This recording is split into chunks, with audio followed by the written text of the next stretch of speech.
tahimik. Dapat Tayong mga magulang, expect natin na kapag birthday ng ating mga anak, aba, en grande.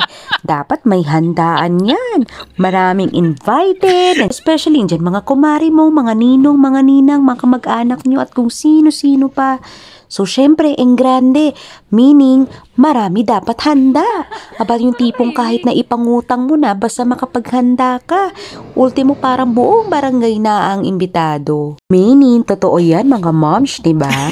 Pero alam nyo, hindi naman talaga importante kung maraming handa ang ating mga anak sa kanilang birthday. Importante na i-celebrate natin ito ng maayos, nang wala silang sakit at magkakasama tayo. Maalala nila to sa kanilang paglaki dahil kahit simple lang, na kumpleto ang pamilya, yun ang importante.